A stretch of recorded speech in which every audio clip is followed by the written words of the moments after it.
Another cup of Maxwell House coffee, George? Sure. Pour me a cup, Gracie. You know, Maxwell House is always good to the last drop. And that drop's good, too. Yes, it's Maxwell House Coffee Time, starring George Burns and Gracie Allen.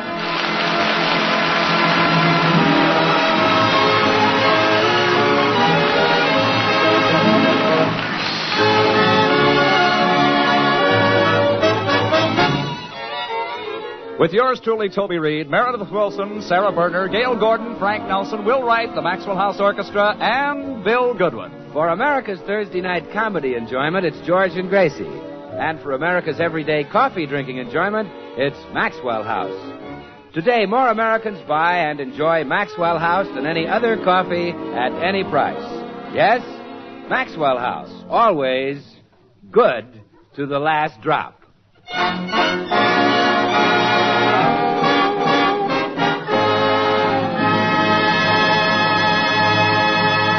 As we look into the Burns home today, we find George and Gracie discussing a topic that is much too familiar to all of us, the high cost of living. Oh, you'll be proud of me, George. I'm fighting the high cost of living tooth and nail. Well, that's swell. How are you doing? Oh, I'm smart. Before I buy anything, I ask the price. And if it's too high, I just refuse to pay the money. Well, good for you. Yeah, for a month now, I've charged everything. But that's no advantage. The bills have to be paid. Yes, but it still won't cost you any money. Why not? I pay them with a check. This is murder. Oh, I got the idea right out of my own mind. Simple, isn't it? Simplest one on record. Let me see the bills. Well, they're right here in my filing cabinet. Oh, no, Gracie, not that filing system again. For 5 years now, I've tried to find things in that Chinese puzzle. But, George, it's so easy. Everything is filed alphabetically.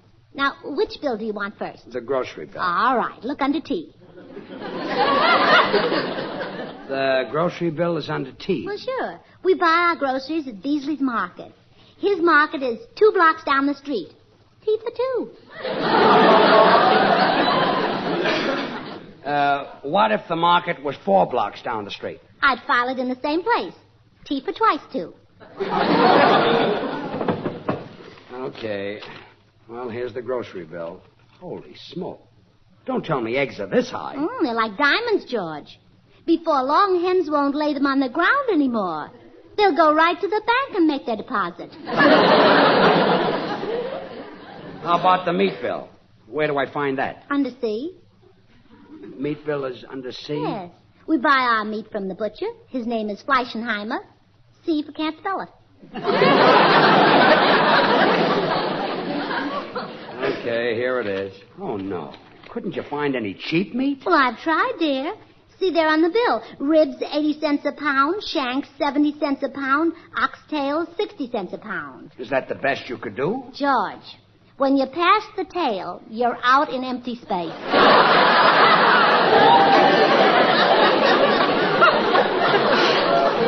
Gracie, you're just using the high cost of living for an excuse. Things can't be this high. But they are, dear. I don't believe it. This morning, I'll do the shopping. And if they charge these prices, I'll eat my hat. I'll make up the shopping list. What are we having for dinner? Boiled hat. Let's go to the market.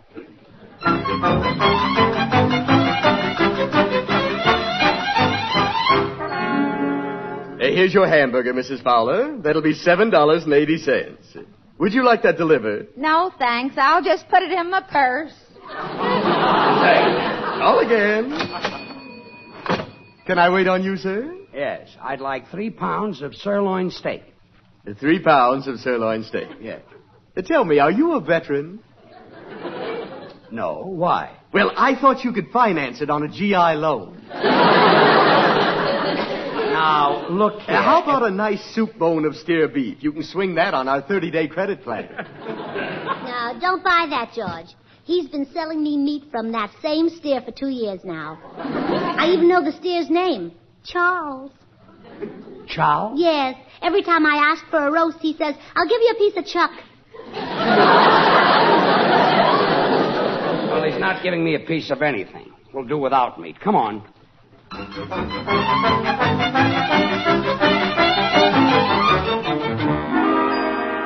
You see, Gracie, the only way to bring prices down is to refuse to pay what they ask for things. Now, watch me.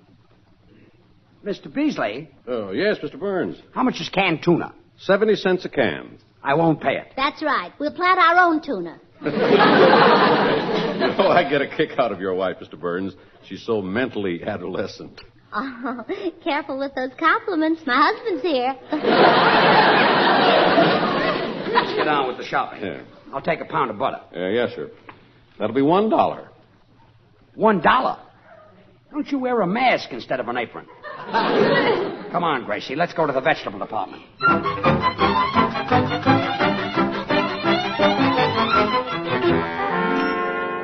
Oh, cashier, how much is the sack of corn? How many ears have you got? Well, 2. Does he look like a freak? Well, now that you mention it... Never mind. I have 4 ears of corn. Well, that'll be 10 cents each. Okay. Oh, wait a minute, George. You don't like corn without butter. Yeah, that's right. Better go back and buy a pound. You wait here. I changed my mind. I'll take a pound of that butter. Yes, sir. That'll be $1.10. $1.10? A minute ago it was $1. Yes, there seems to be a gradual rise in prices. I'll eat my corn without butter. Okay, miss. I'll take those 4 ears of corn. Yes, sir. That'll be 15 cents each. But you said they were 10 cents each. Oh, that was before the last price change. Oh, George, you better grab it before it goes up again. Okay, here's your 60 cents. George, What? you still don't like corn without butter. I know. Well, come on, I'll buy a half a pound.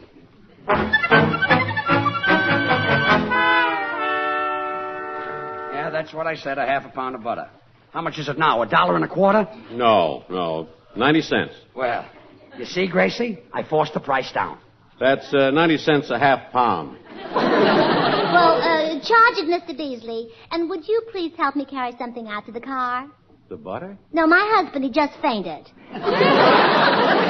In order to get his mind off the high cost of living, at least temporarily, Gracie coaxed George to the local movie to see a matinee of Life with Father. We find them now just leaving the theater. Oh, wasn't that a wonderful picture, George? William Powell reminded me so much of my father. Father must be quite a man. He is. Proud, genteel, dignified, aristocratic.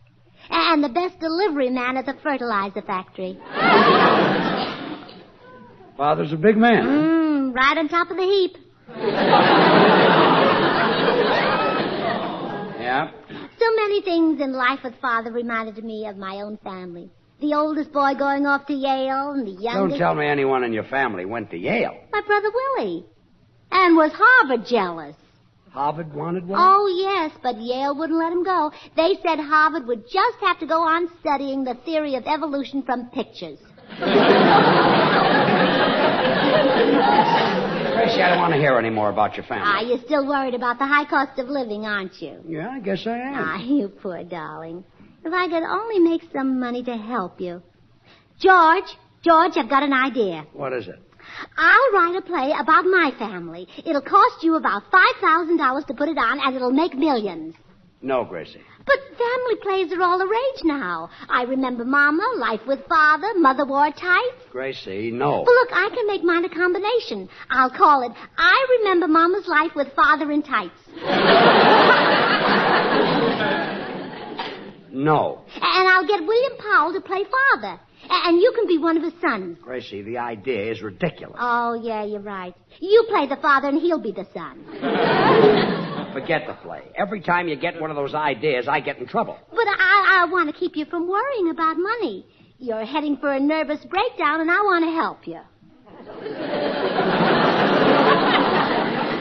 This will do it. Now, Gracie, I'm going to NBC, and remember, you're not going to do a play about your family. Yes, dear. Or any other play. Yes, dear. Absolutely no play. No play. No play.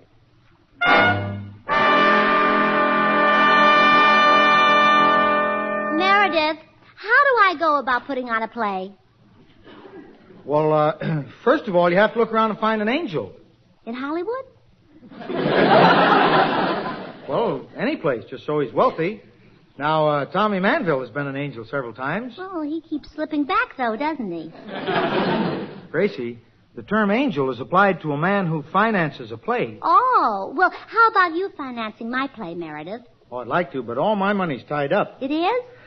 Yes, I tied it up in my handkerchief, and I can't get the knot loose.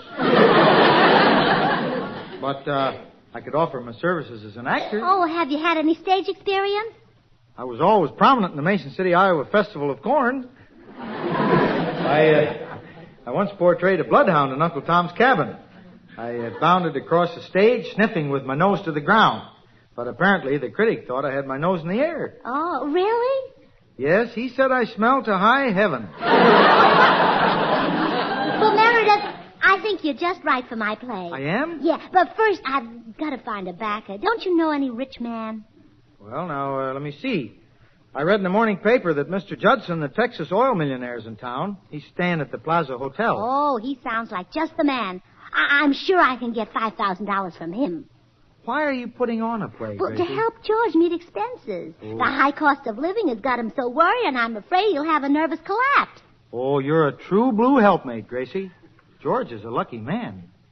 I hope when Bill Goodwin and I get married, we'll do as well. Yes. Oh, I'm sure you and Bill will be very happy together.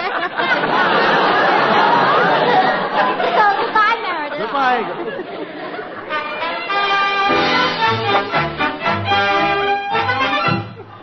Are you Mr. Judson, the Texas oil millionaire? Yep, that's me, ma'am.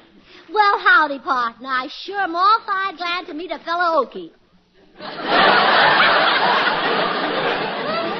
Okies are from Oklahoma, ma'am. I'm from Texas. Oh.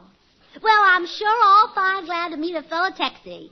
I'm Mrs. George Burns, Proud to know you. What part of Texas you hail from? San Francisco. San Francisco's in California. Oh, gosh, ain't Texas took that in yet?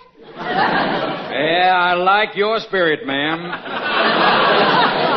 You talk like a real Texan. Mighty glad you fell for it. I mean, think so. Yeah, I might have known a pretty little trick like you would be from Texas. Now, that's a healthy streak. Now, look at me. Would you take me for 45? Well, I hope to take you for 5,000. Huh? I mean, I'd like you to invest some money in a play I've written. Oh, I'm afraid I don't know nothing about show business, ma'am. I never seen no plays, never seen no movies, never even listened to the radio. Just stayed home and made $22 million. Oh, you poor man. Yeah, been sinking wells ever since I was a boy. When I was only 15, I brought in my first wildcat well. You were smart to switch to oil. There's not much demand for wildcats.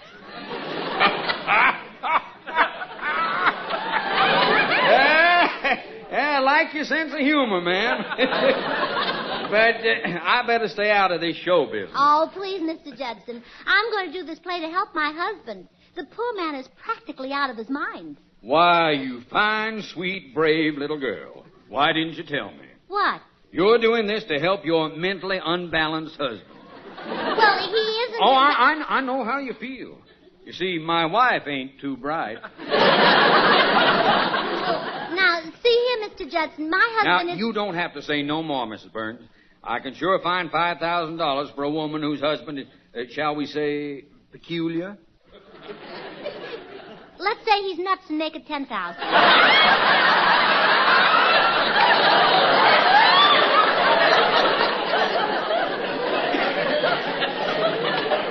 That's the deal. I'll draw up a contract and then I'll telephone you. Oh, thank you. Not at all. By the way, where's your husband? Well, he's at NBC. NBC? Is that a mental institution? Well, yes. Yeah, that's what it is. NBC, the National Booby Coop. Or, as some people call it, the Network. Well, thanks again, Mr. Judson. Goodbye.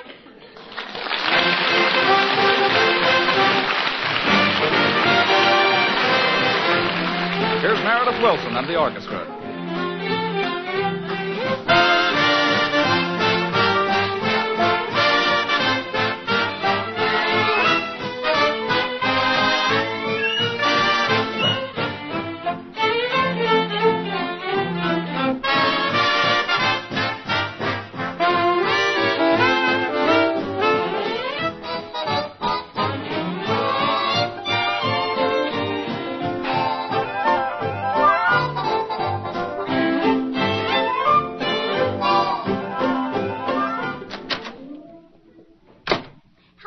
I see you beat me home.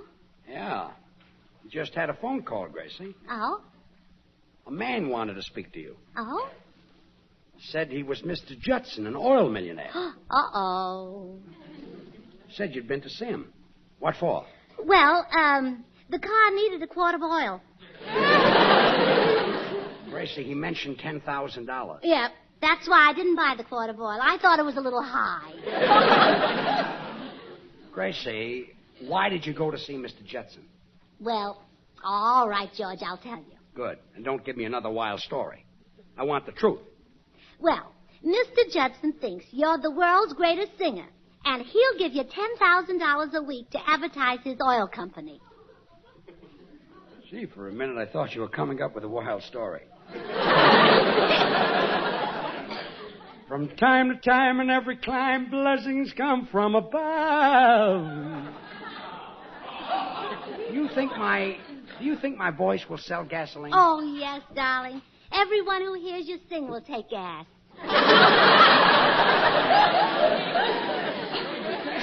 Wait a minute. I've got a sponsor, Maxwell House Coffee. Oh, well, they won't conflict. Mr. Judson will sponsor you as a singer, and Maxwell House will sponsor you as whatever you do on their program. Well, I don't know. Come in.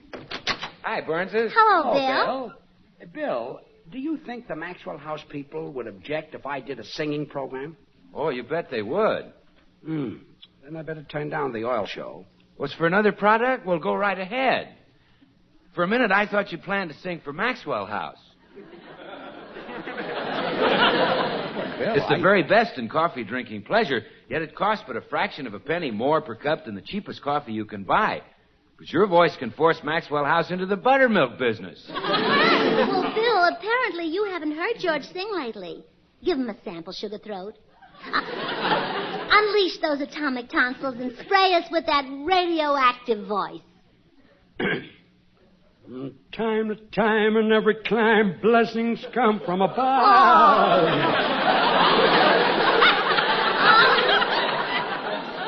When you listen to that man, it's hard to believe he's human. Ain't easy when you look at him, either.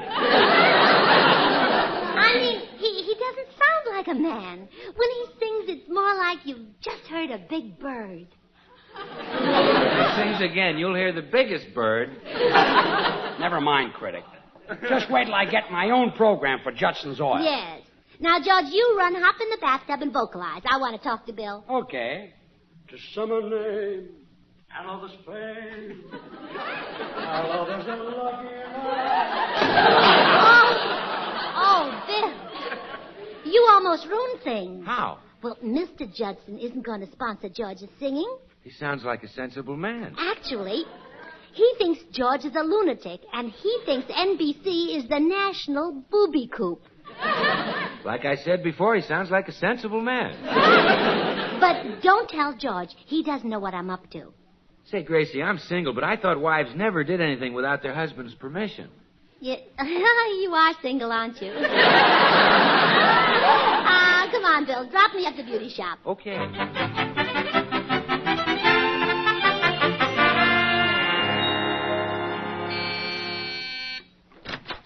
Yes? Howdy. I'm Mr. Judson. I've come to have Mrs. Burns sign this contract. Oh, well, I'm the one you want to see. I'm Mr. Burns.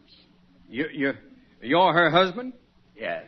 Yeah. Well, I guess I'll be moseying along. No. I want to talk to you. Sit down. Sure. Anything you say. I thought they kept you at NBC. Yeah, well, they do most of the time. But now and then I sneak away. Ain't it a hard place to get in and out of? No. I can get you in if you want me to. No, I ain't ready for that yet. Don't NBC have any guards? Yeah.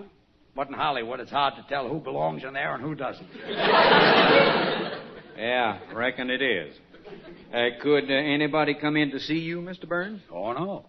See me, you got to have a ticket. Oh, you're one of the biggest ones there, huh? You bet I am. Of course, now and then I lay an egg. I'd sure admire to see that. Mr. Burns, what did you do that got you put in there? I'll show you. Boom, boom, boom, boom, down in the garden where the red rose goes. I love you so. Love me like a flower. Don't you dare to holler. Lord, the red rose rag. Oh, the red rose rag. Boom, boom.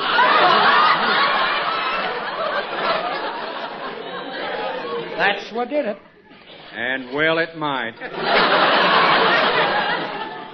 Thanks. I'll sign that contract now. Give me your pen. No, please. I'd rather you didn't handle anything sharp. Huh? Besides, it's your wife's play I'm backing. Now let her sign it. My wife's play, huh? Yeah, and she's going to use the money to cure your insanity. She told you, just wait till Gracie gets home.